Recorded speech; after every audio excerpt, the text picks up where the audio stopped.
Hi, my name is Atul Bhatt, and I came from India in late 1974, and I started folk dancing the summer of '75. And I still remember the very first day I went dancing in Kaufman Union in Minneapolis, the University of Minnesota campus in Minneapolis. It was a Tuesday evening, and I just heard about this group that got together to do international folk dancing. So I reached there very early, and I was just waiting for the dancing to begin. And so that's how I got started in July of 1975.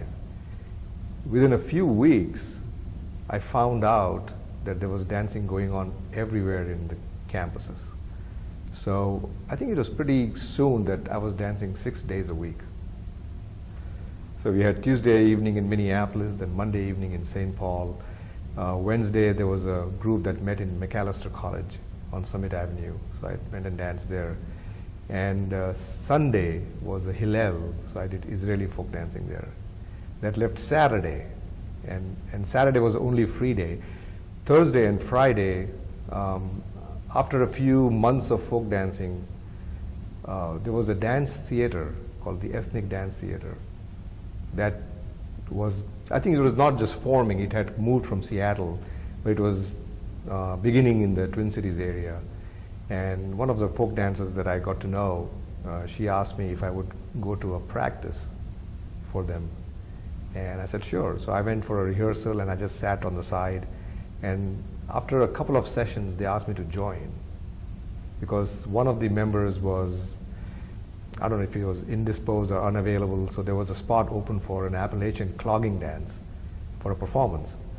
So I got into a performing group very quickly, and they had their sessions on Thursdays and Fridays.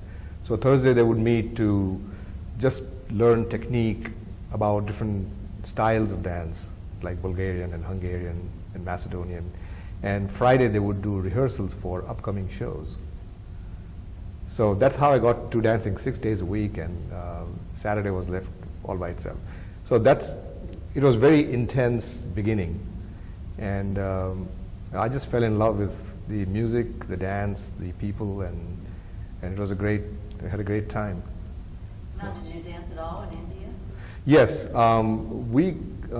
where I grew up in Bombay, there is a folk dance from the state where I come from, Gujarat, which is north of Bombay. That's where I was born. But there is a festival that happens sometime in the fall.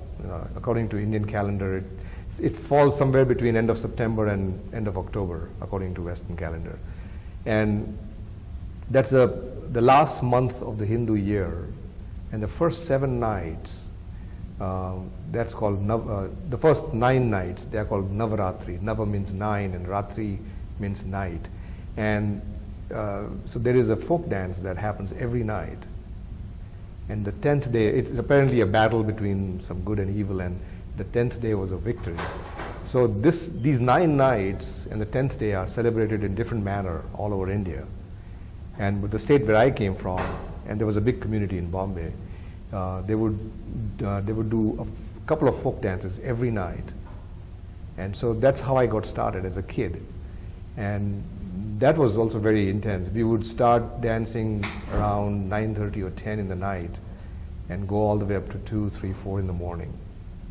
So that I did that for many years till I left Bombay and went to my undergraduate.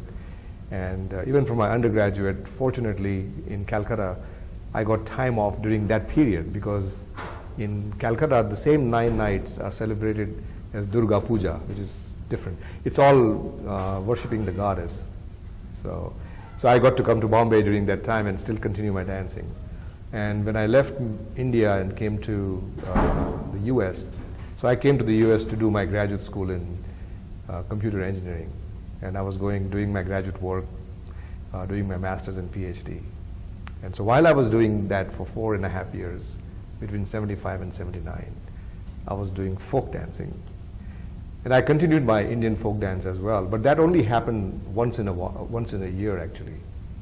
So it wasn't every day, or it wasn't social, at least not at that time. Now it has become very social. All the weddings and any celebration of Indian or any function, they would always have this dance. So I continued that as much as possible. But I got very deep into international folk dance. So do you think that folk dancing has a spiritual aspect to it? Spiritual aspect. It does have a spiritual aspect in the Indian folk dance we do, because that's all worshipping the goddess. You know, Amba in Gujarat, or it will be Durga in Bengal, and so there is that aspect. And actually what would happen in Bombay is that early on the women would do their dances, and then there would be actually a prayer, and that would mark the end of that session, and then all the youngsters would come and dance. And that went on. That's why they had to wait for all the prayers to be over, and then it was more the dance or the entertainment aspect. And over the years, I hear that, you know, I've been out of India for many, many years, but that whole thing has become very commercialized, and it's gone into many, it's become very definitely non-religious, but it's also become extremely commercial. They have to invite professional groups, and there are tickets. And when I danced, it was basically going from one community to the next, and just finding groups to dance with. And so we had become a group ourselves that would travel in a small locality. So, but as far as international folk dance, I never thought of it as spiritual. It was mostly music and dance. And it could be because all the languages, you know, I don't understand. I've learned a few words here and there, but we didn't know what the words meant. And so there could very well be some spiritual aspect being expressed, which we didn't know about, you know. But it was purely music and dance. So, I mean, I felt spiritual at times, but that was invoked by some piece of music, you know, but I didn't think about it a lot, you know, so. So do you have any ideas how to get younger people more involved in it? Yeah, that's a good point, because a lot of the demographics are, you know, people who are not in the 20s or 30s. And that is interesting, because when I started in Minneapolis, it was a lot of young people, a lot of students, and you know, that's how I got to know so many friends. And majority was young. And I think one of the good things was that it was free. I mean, you had to give some donation if you wanted to, but since it was free, students could afford it. And it was a great way to meet people and to learn dances, and it's a good exercise. So all those aspects attracted young people. But as the years went by, I don't know if there are still young people there. I don't know if what the reason is that they are not attracted to folk dancing as much. Either you see some young kids starting out because their parents have been in folk dancing, and so they are getting a great start, you know, early on. And after, more so in ballroom dance than in international folk dance. So I took a break from international folk dance between 1980 and 88. I danced with the Ethnic Dance Theater up to 1980, and then for some reasons I took a break and I started doing some other dances. I did jazz dance, I did some flamenco, and then I moved to North Carolina in 87. In 88, I got into ballroom dance, and there the crowds were even older, you know, and that was partly because all the events were fairly expensive, you know, so either you were a young professional who could afford it, or if you were a student, you probably couldn't afford it, and young professionals didn't have time, you know, to devote a whole evening, or it takes a lot of taking lessons to learn the ballroom dances. So there was a good reason why young people were not attracted. But international folk dance, I thought, would be very attractive to youngsters. So I really don't have any, I guess, a better advertising, but you know, with the web and all that, they should be reaching out to a lot of people right now. So. Do you have any interesting or embarrassing moments that you mind sharing? Embarrassing moments. I can't think of any embarrassing. I mean, embarrassing moments would be when you get into a line for to dance and you don't know the dance. But I have been very cautious about those things. So I generally think about stuff before I get into it, and so to avoid a potentially embarrassing moment. And many places have some system to guard against that as well. So for example, in Raleigh, Durham, where I danced after '88, they have a system where there are 3 levels of dances: easy, medium, easy, intermediate, and hard. And they have a color code. So there's green is easy, and yellow is intermediate, and red is hard. And then they put it up. And so if you don't know the dance, you can immediately know that it is easy, hard, or intermediate. So if it's easy, you can get in and you'll be okay. If it is intermediate, you should follow behind lines. And if it's a red one, you definitely want to follow behind lines, because otherwise you'll be messing somebody else up. And I think those are the moments that if you get caught in that and you are upsetting somebody else who is very good and you're not very good, and you're disturbing the harmony there, those might be some of the embarrassing moments. But an interesting moment was when it was more of a serendipitous happening. Last year we took a cruise on the Danube, and so our second stop was Vienna, and we had stopped there in the evening.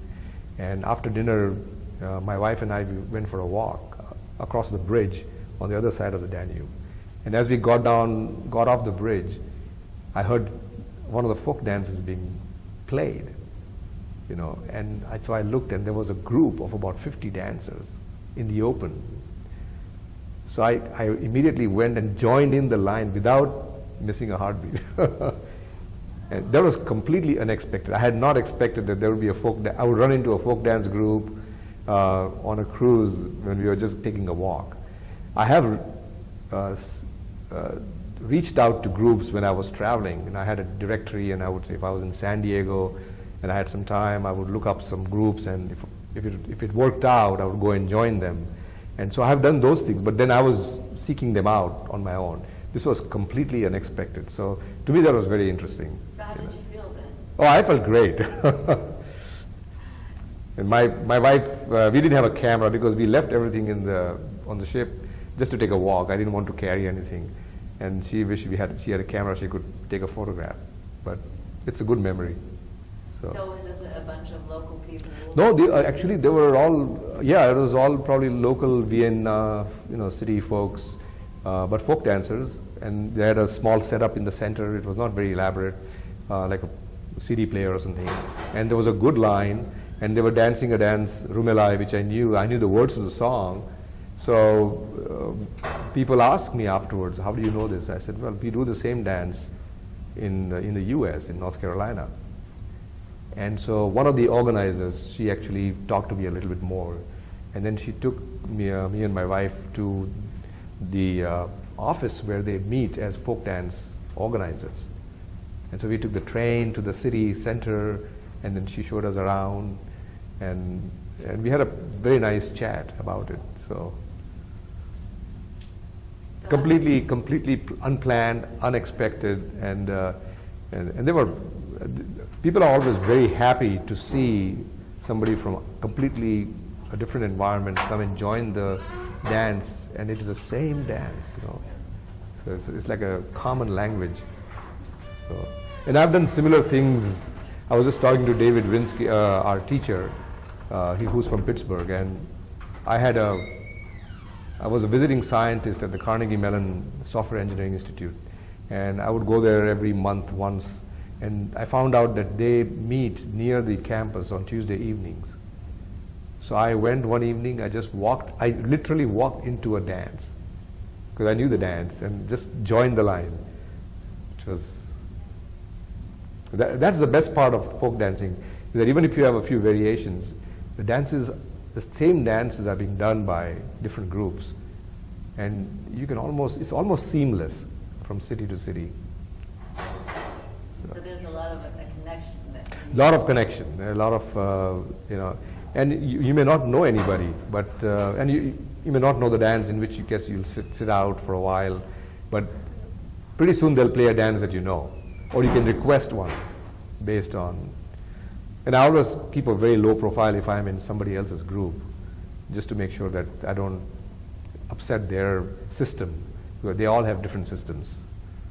So, but I've gotten great reception from, they are very welcoming, so.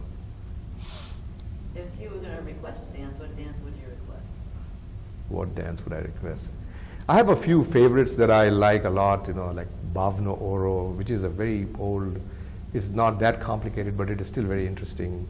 There are some dances, which are couple dances, like there's an Israeli waltz called Hof Shaket, which we don't get to do. There are some Norwegian and Swedish polskas and polsas that those are very good, which we don't get to do very often. So typically it turns out some dances that I like a lot because they have a great music, or they have a great feeling, and so they are old and I request those. And then the rare ones which I don't get to do, so I have to request them so that they get done.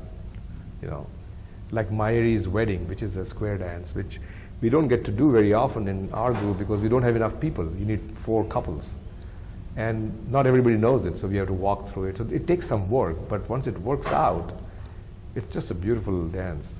So, but if I don't request it, it doesn't get done. So sometimes I request those dances just so that the momentum is maintained. So. Do you have any favorite teachers or teachers you like?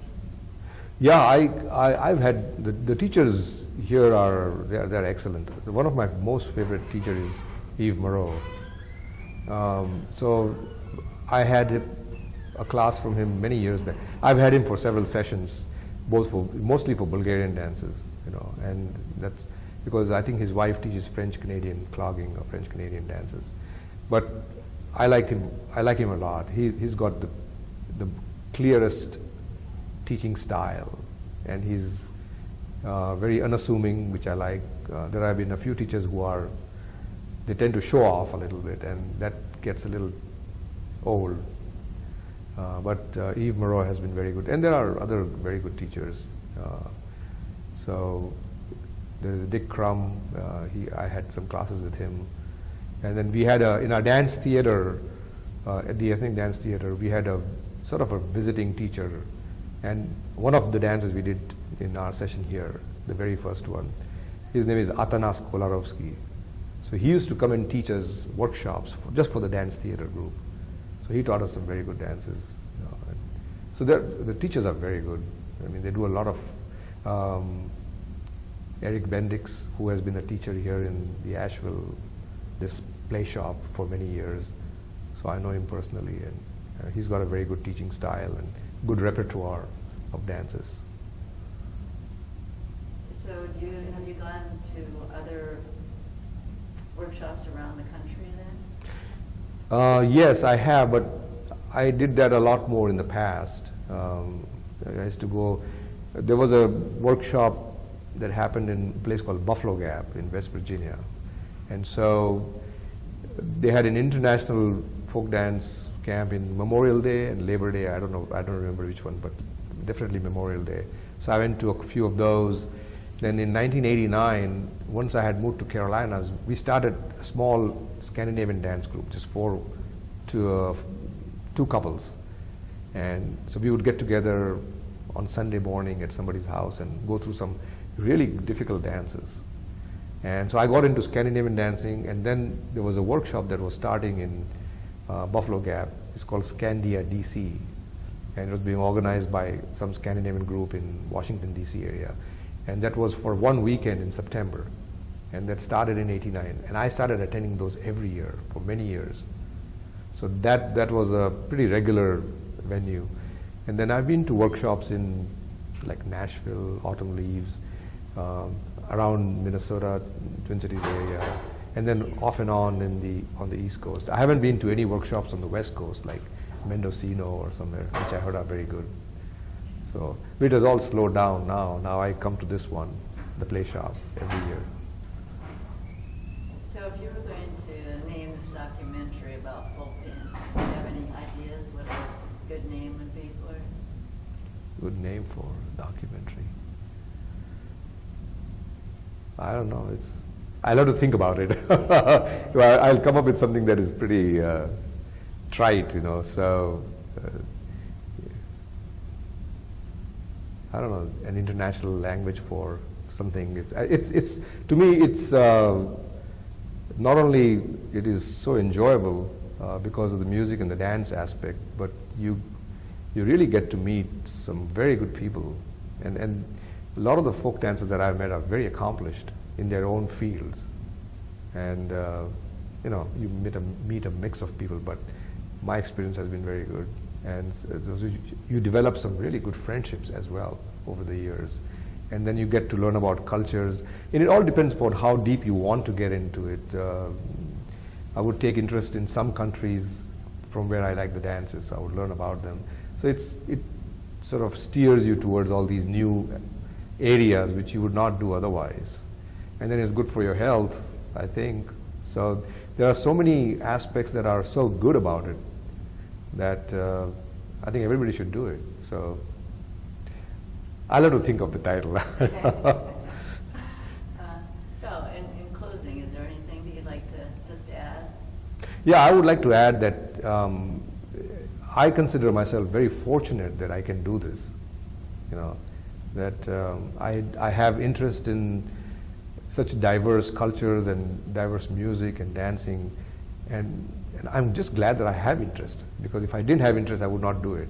And then I'm also fortunate that I have, so far, my health has allowed me to attend these workshops, or we have a regular Wednesday evening dance group that we meet, that I can take time off from my personal things or work and devote it to dancing at least once a week. So to me, someday it's going to stop, I hope not. But so that's one aspect that people don't realize. I see other people who are sort of, for whatever reasons, have fallen into a real rut. And to a certain extent, I get that way too because of work and other things going on in the house.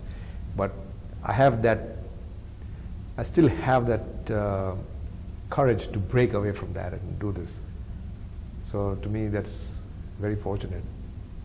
So do you think that that actually helps you when you break away and going? Oh, absolutely, yeah. Sometimes the logistics are not right and you're tired and you don't want to go dancing. But every time when I do go dancing, I always feel great afterwards. So sometimes I have to just push myself.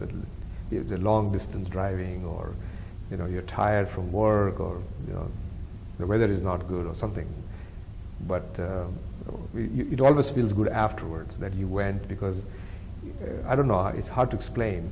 It just, I guess, not only is it good for you because you get exercise, but then the experience is always very refreshing. So. Thank you very much. Yeah, thank you.